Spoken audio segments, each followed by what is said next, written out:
We'll just get started here because this is fast. I'm going to be talking about using that wonderful API to copy digital object records from CONTENTdm into ArchivesSpace. So we have right now in ArchivesSpace these wonderful finding aids. We have in CONTENTdm a whole bunch of digital images, and they don't meet each other. There's no links between either of them. There's no way for a researcher to necessarily get from one to the other in any intuitive way without having to go and search both places, which is less than ideal. So, what are we going to do? No one wants to manually key in all of this data, especially when you're flooded with a mass digitization project of thousands to millions of images. So, how are we going to automate this whole process?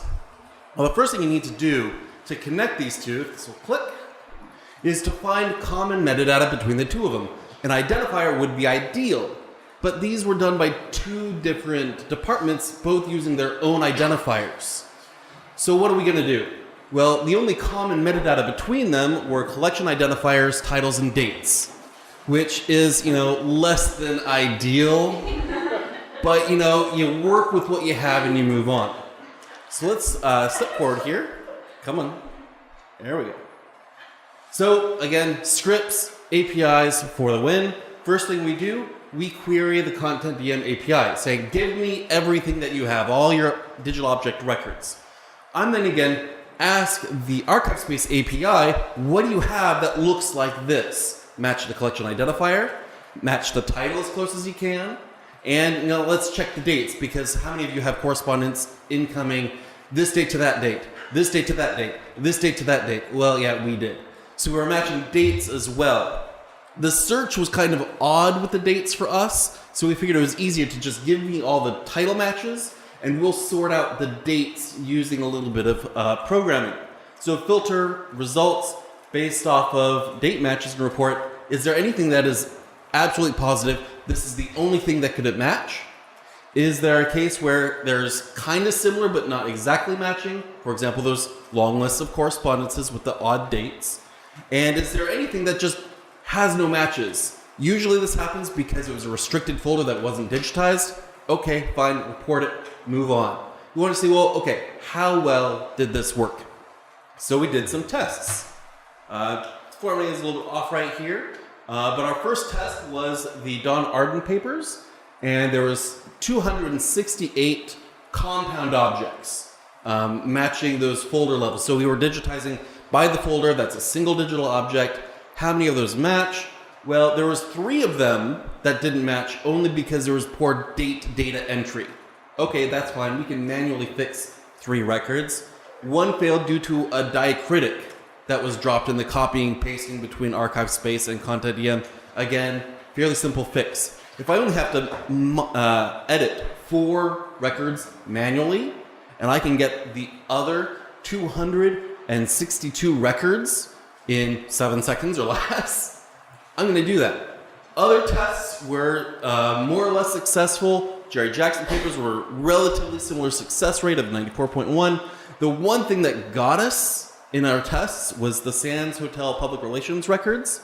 Only a 52.3% success rate. The primary reason why this failed is because in ArchivesSpace we were using an inverted form of a name listing for container lists for all the different people we had subject files on, and in the CONTENTdm, the people who were digitizing entered it in direct order. Now there are ways to get a better result. We didn't do that in time for this presentation, and it was also fairly simple to, again, manually create those records. So again, modifying the script. In this case, we're going to just create a digital object record for everything in CONTENTdm, whether we were able to match it as an instance to something anyway. Why? Because less data entry. It's a lot easier to go in and click to create an instance than it is to go create the instance, create the digital object. It's already there. They just have to search in the interface, find what's already there and get it, which is really great for the username, the people names. You just start typing in the name, search brings up the right digital object, you're good. A whole lot less data entry if you want to do that at all. Again, if you have an exact match, make the digital object instance. If there's possible matches, report that so that the people have an understanding that there's things that they can manually correct. No matches, again, report, figure out what's going on with those. So now we have this nice little finding aid with these little view online links, which directly link them to the object in CONTENTdm. They don't have to go searching 2 different places. When you get a result like that, you feel very successful. And it makes you a nice, good feeling that you have this success. But better yet, plan ahead before you even get to this point and record the ref ID. This is what we're doing now for all projects moving forward. We export an EAD. We use a conversion to a spreadsheet that includes the ref ID for every object. That way, whenever they create their identifier, the digitization unit, I have a match between the two. I don't have to do title searching. So this is only for legacy things that have already been digitized. Moving forward, I don't have to do this anymore.